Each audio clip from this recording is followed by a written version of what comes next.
ये जो नीडू होता 40 रुपये का पैकेट मिलता, वो मतलब सुबह दूध पीती थी। मैं 2 पैकेट ला के इसको दिए तो इसको ने रात को खाए। जब रात को 2 बज गए तो कहने बच्ची का दूध नहीं है। मैंने कहा नीचे होटल वाले सोए कि तब मैं कहाँ से दूध लेकर, तुमने क्यों खाया? तो कहते मेरे से आप हिसाब ना करो, जाओ बच्ची का दूध लेके आओ। उसके वजह से जब सो गई तो फिर मैंने उसे गला दबा दिया। वो अपनी बच्ची को उसने मारा इसकी वजह से। फिर क्या किया? फिर ये तक जो जहाँ पर मेरा कमरा था ना, उसके तीसरी मंजिल पे ना टैंकी थी खाली सीमेंट के पानी की, मैंने उसके उधर पे डाल दिया। मकतूला की वालदा को बुलाया, उसको नहीं इल्म था कि उसकी बेटी का कत्ल हो चुका है। अच्छा। तो मैंने उसे बताया कि आपकी बेटी तो कत्ल हो चुकी है, आपकी बेटी का जो कातिल है, मुल्ज़िम है, उसको हमने गिरफ्तार कर लिया है। बिस्मिल्लाहिर्रहमानिर्रहीम। बी फाइंडर से मैं फरहान ज़फ़र इस वक्त थाना बाटापुर के सामने मौजूद हूँ, जहाँ पर एक मुल्ज़िम से आपकी बात करवाएंगे। एक कहानी जो कि मोहब्बत की थी और उसके बाद वो किस तरह एक खौफनाक हकीकत कत्ल में बदल गई। कहानी है क्या एक महबूबा की, एक महबूब से, और महबूब ने अपनी ही महबूबा को क्यों मौत के घाट उतारा जबकि वो इससे इतनी मोहब्बत करता था। वजह क्या बनी, आइए आपकी बात करवाते हैं। क्या नाम है? वहाँ। कितनी उम्र है? 22 साल। 22 साल। जी। पहली बीवी थी? जी सर। पहली थी? नहीं, दूसरी थी। दूसरी थी। इसका मतलब पहले भी शादी है? जी सर, 2 बेटे मेरे पहले। पहले से 2 बेटे हैं? जी सर, इससे एक बेटी। इससे एक बेटी है? जी सर। वजह क्या बन गई? छोटी सी उम्र है, क्या वजह बनी कि मामलात यहाँ तक ही पहुँच गए? सर वजह तो ये थी कि मेरी ना बिस्मिल्लाह उसकी में फ़ास्ट फूड की दुकान थी। तो मेरे पहले शादी, मेरे 2 बच्चे थे, मेरी दुकान पे आई थी। तो बस उनका मतलब कोई सिलसिले वाला कोई नहीं था। मैंने उससे शादी की लव मैरिज पे, लेकिन बस कुछ मामला ऐसे हो गए कि मेरे घर वाले मुझे बाहर निकाला। मेरी दुकान जो था सारा काम वो भी ख़त्म हो गया। तो मैं भैयों से लड़ के गया था कश्मीर अपने दूसरी बीवी को लेके। जब मैं कश्मीर गया था तो बस उधर कोई 2-4 महीने काम सिलसिले पे गया तो वहाँ पर काम किया। जब काम किया था तो इसका मेरा झगड़ा हो गई, वापस लाहौर आ गई अपने माँ के पास। जब लाहौर आई थी वापस अपनी माँ के पास तो कोई 10-12 दिन गुजर गए थे। इसका माँ ने क्या था, इसको वापस ले जाओ। आपकी फास्ट फूड की दुकान थी, आपके पास आती थी, आपकी लव मैरिज हुई? जी सर। आप भी पसंद करते थे? जी सर। वो भी पसंद करती? बिल्कुल ऐसे ही। पसंद की शादी घर वालों की रजामंदी से हुई? नहीं सर, ये घर वालों को, उनको भी नहीं पता था। 5-6 महीने से मैंने बाहर ही रखा, मुझे भी नहीं पता था। मेरे घर वालों को भी नहीं, उसके घर वालों को भी नहीं पता था। छुप के की शादी? जी सर। पहली बीवी को पता था? नहीं सर, उसको किसी को भी नहीं पता था। सिर्फ मुझे अभी इसको पता था कि हमने निकाह पढ़ा और इसको मैंने बाहर रखा था 5-6 महीने। 5-6 महीने बाहर रही? जी। बाहर रख रहे हैं, 5-6 महीने हो गए हैं। खुश रह रहे थे? हाँ बिल्कुल ठीक थे। बस लड़ाई किस बात पे? लड़ाई सर इस पे हालात भी थी ना, जब मैं एक भाई थे ना, उन्होंने मुझे घर से निकाला कि आप इस औरत को छोड़ो, लेकिन इसका मतलब कि भाई कोई भी नहीं था। तो मैंने कि इसको मैंने नहीं छोड़ना। उन्होंने मतलब मुझे मारा भी तब कहीं, तो फिर उन्होंने कहा आप यहाँ से चल जाओ। फिर मैं कश्मीर पे गया था काम के सिलसिले पे, वहाँ भी इसको मैं साथ लेके गया था। रात के कोई 8-9 बजे का टाइम था। इनकी माँ के घर से इनकी जो मेरी बीबी थी ना, इसके माँ के घर से हम चले गए थे। जब कश्मीर चले गए वहाँ पर मैंने काम वगैरह शुरू कर दिया। वहाँ पर इसका मेरा किसी बात भी लड़ाई आ गई तो इस वापस उधर से मतलब को लाहौर आ गई। बात बताओ ना, क्या बात पे लड़ाई आ गई? शक करते थे, क्या मामला? नहीं सर, शक नहीं कर, बस ये था कहना कुछ सिगरेट वगैरह पीती थी, बस ये मसला था। अच्छा। तो सिगरेट पीती थी, फिर क्या उसका इलाज करवाते? सर इलाज मैंने करवाया भी था, मतलब को बस उसने ये था कि उसने कहा कि मैंने अपने माँ के पास रहना, मेरी बीवी बता रही थी। लेकिन मैं अपने दूसरे बच्चों को भी छोड़ के था, माँ बाप की भी छोड़ के गया था। इसका मेरा झगड़ा हो गया, ये मतलब गालियाँ निकालती। वहाँ पर मैंने फ्लैट लिया था, रूम लिया था, वहाँ पर और भी फैमिलियाँ रहती थी।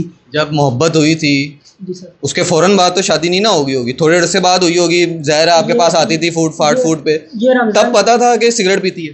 सर हाँ पता सिगरेट पीती थी, बिल्कुल सर। पहले पता था तो बाद में क्या मसला हो? बाद में सर ये मसला था कि मैंने सब कुछ इनके कहने पे छोड़ दिया। मेरे माँ बाप को इसका मतलब कोई नहीं था।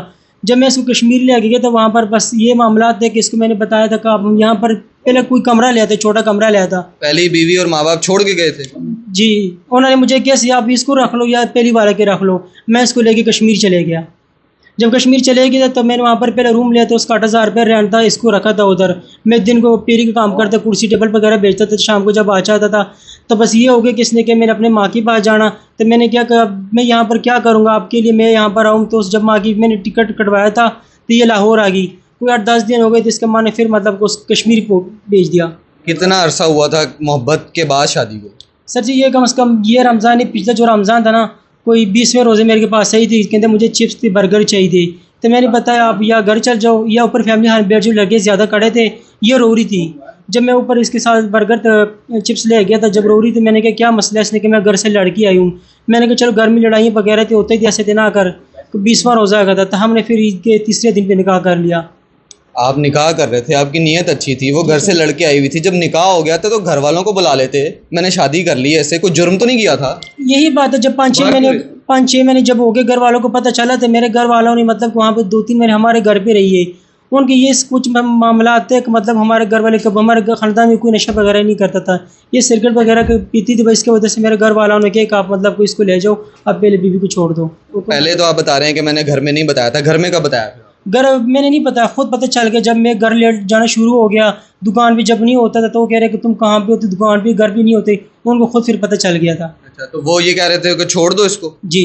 अच्छा, तो कत्ल की वजह यही बनी है कि वो सिगरेट पीती थी? नहीं, कत्ल के सर ये इससे कोई इशू नहीं था, ये इशू था कि ना छोटी बेटी थी मेरे 6 महीने की, तो जब मैं लास्ट बार इसके माँ ने भेजा था, मैं इनके माँ के घर पे छोड़ के गया था, तो इसके माँ ने मुझे गड्डी का नंबर दिया था कि ये गड्डी मैंने बैठाई है, जहाँ पर मेरा ना कमरा था उसके सामने ही अड्डा था, इसको आप उससे ड्रॉप कर लें। मैंने गड्डी के वजह से मैंने ले लिया। कुछ 4-5 दिन गुजरे थे, कुछ मामला ऐसे हो गए कि घर की जब लड़ाई होगी तो इसने अपनी छोटी बेटी की मारा, जब छोटी की बेटी मारा मेरी मतलब उसके साथ कोई बात हुई, मैं 3-4 थप्पड़ लगाई, उसके पास चूड़ी थी, यहाँ पर मुझे काट लग गया। तो जब वो अपनी बेटी को मारा था, फिर रात को मुझे गुस्से इस बात पे चढ़ा था ना कि ये बच्ची में जो थी मेरी, ये जो निडू था 40 रुपये का पैकेट मिलता, वो मतलब सूखा दूध पीती थी, मैं 2 पैकेट ला के इसको दिया, तो इसको ने रात को खाए, जब रात को 2 बज गए तो कहने बच्ची का दूध नहीं है। मैंने कहा नीचे होटल वाले सोए कि तब मैं कहाँ से दूध लेकर, तुमने क्यों खाया? तो कहते मेरे से आप हिसाब ना करो, जाओ बच्ची का दूध लेके आओ। मैं होटल वाले के पास नीचे गया था, मुंशी था, मैंने कहा दरवाज़ा खोल, मेरी वाइफ की तबीयत ख़राब, मेरी मेडिसिन लेके आनी। जब नीचे गया था तो उसने दरवाज़ा खोला, दूध लेके आया, जब दूध उसको दे दिया, फिर उसने अपने बच्ची को मारा, जब बच्ची को मारा तो फिर उसके साथ मेरे साथ खाली लड़ाई होगी, उसके वजह से जब सो गई तो फिर मैंने उसे गला दबा दिया, वो अपनी बच्ची को उसने मारा इसकी वजह से। उससे भी बेटी थी? जी सर, 6 माह की बेटी थी, उसका नाम है माहम। वो बच्ची की तरह? वो मेरी पहले भी जब मैं उधर से वापस आ गया तो मैं अपने पास ले गया था इधर लाहौर में, अपने माँ बाप का घर में दे दिया, फिर उसकी माँ की ले गई। और पहली वाइफ से भी बेटी है? 2 बेटे मेरे उससे। उनसे 2 बेटे? जी सर। गला दबा दिया? जी सर। जी। फिर क्या किया? फिर यह तक जो जहाँ पर मेरा कमरा था ना, उसके तीसरी मंजिल पे ना टैंकी थी खाली सीमेंट के पानी की, मैंने उसके उधर पे डाल दिया। जब उधर डाला, इधर लाहौर आ गया, अपने भाइयों को बताया मेरे से ऐसे वालका हो गया, तो वो मतलब को मुझे नहीं पता चला कि पुलिस ने मुझे कैसे पकड़ लिया, कैसे नहीं, मैं अपने भाइयों को बताया मेरे से ये हो, मैं इधर आ गया, मेरा जुर्म कर लिया। बीवी को भी मार दिया, खुद भी सलाखों के पीछे हो, तो बच्चे बच्ची उसका क्या बनना है? सोचा? बच्चे बस जो अल्लाह ताला मुकद्दर में। किधर जाएंगे? कोई अफसोस है? आपसे है सर, क्यों नहीं, जब इंसान गलती कर रहे, जब मैंने उस टाइम गलती कर ली, मुझे पछतावा, तो मैंने आके तो मतलब अपने घर वालों को बताया था कि मेरे से गलती हो गई, तो मैं अपनी गलती तस्लीम करता हूँ। क्या सज़ा होनी चाहिए? सज़ा जो सर होते मतलब जो होता तो सज़ा तो वैसे मेरी थी, जो होता ना कि मेरे बच्चे ना होते थे तो इस इंसान को मतलब कोई माफ़ी नहीं होती है। एक बेगुनाह का मारा है और बाकी 2 बच्चों को और बच्ची को जो है वो यतीम मस्कीन कर दिया है, कोई अफसोस नहीं? अफसोस क्यों सर नहीं होता है, इससे इंसान को होता है, लेकिन जब गुस्सा इंसान को आ जाता तो पर गुस्सा जो इंसान कंट्रोल करता है उसमें सब कुछ होता है, लेकिन गुस्सा कंट्रोल नहीं हुआ, उसने मेरे पे कोई चपेट लग, मैंने उसको लगाई, उसके हाथ से चोरी से काट लग गया था, तो फिर उसकी वजह से बस तो पसंद की शादी यानी कि नाकाम हो गई आपकी? बस ऐसे ही। मोहब्बत की थी? बिल्कुल सर। दोनों तरफ से मोहब्बत थी? जी सर। तो फ़ायदा तो हुआ ही नहीं इसका। इंचार्ज इन्वेस्टिगेशन थाना बाटापुर मोहम्मद रियाज साहब हमारे साथ मौजूद हैं, इनसे बात करते हैं, इनसे पूछते हैं किस तरह गिरफ्तारी अमल में आई। अस्सलाम वालेकुम सर। जी वालेकुम अस्सलाम। जी सर बताइएगा किस तरह केस रिपोर्ट हुआ, आपके पास किस तरह आया और ये किस तरह इसको पकड़ा? जी आपका शुक्रिया, आपने टाइम निकाल के इस केस को रिपोर्ट कर रहे हैं आप, तो मैं आपका बहुत मशकूर हूँ। ये हमें मालूमात कुछ इस तरह मिली कि हमारे थाने के पास एक पठान है, ये जो जुराबें वगैरह कैप्स वगैरह जो सेल करते हैं, वो हमारे थाने में आया कि उसने हमें इन्फॉर्मेशन दी कि हमारे अत्तो के अवान में एक लड़का है पठान का, अफ़गानी पठान है, उसका भाई मुझे कह रहा है कि आप पुलिस के थाने के पास रहते हैं, तो आप ना हमें पैसे दिलवा के, तो मेरा छोटा भाई है उसने एक मर्डर कर दिया अपनी बेगम का आज़ाद कश्मीर में, तो आप पैसे वगैरह दे के तो हमारा केस रफा दफा करा दें। तो उनके जो लड़की के जो वालिदैन हैं वो इतने नहीं हैं, बिल्कुल गरीब हैं, तो उन लोगों ने सपोर्ट नहीं करना, तो ये पुलिस वाले हमारा केस जो निपटा सकते हैं, गोलमोल कर सकते हैं। उसने आके थाने में बात की, वो जो पठान था, तो मैंने उसे कहा भी हमें वो लड़का बताएं जिसने कत्ल किया है, वो पहले हमारे सामने आएगा फिर हमसे बात करेंगे। उसने हमें 2 लाख तक ऑफ़र की, वो लड़के का कातिल का भाई कह रहा है मुलज़िम का कि आप 2 लाख रुपया ले लें तो इस मामले को रफा दफा करवा दें, हमारा नाम बनाए। तो मैंने कहा पहले बंदा लेके आए फिर हम करेंगे। हम उसको बंदे को साथ ही लिया, गाड़ी में बिठाया, साथ मैंने अपनी टीम भेजी, इसको हमने घर से गिरफ़्तार किया। घर से गिरफ़्तार करके हम इसको थाने लेके आए। तो पहले इसने टाल मटोल का करने की कोशिश की है, फिर थोड़ी सख्ती हमने की, तो फिर उसने सारी फिल्म सुनाई कि मैं इस तरह एक कुर्सियाँ बेच रहा था आज़ाद कश्मीर में। तो उधर मैंने अपनी बेगम को बुलाया, 2-3 दिन बेगम मेरे पास रही है। फिर मेरी बेगम छोटी सी बच्ची थी 6 माह की, उसके साथ लड़ी है, उसको मारा पीटा है, मैंने अपनी बेगम को मारा है। इस तरह हमारी आपस में तलह कलामी हुई है। तो जब वो सो गई है रात को 2 बजे, फिर मैंने उसको गला दबा के, गुस्से में आया, गला दबा के तो मैंने उसको मार के, होटल की छत थी, छत के ऊपर पानी वाली टैंकी बनी थी, उसके में मैं डाल के उसका ढक्कन ऊपर दे के तो मैं रात को उस होटल से निकल आया।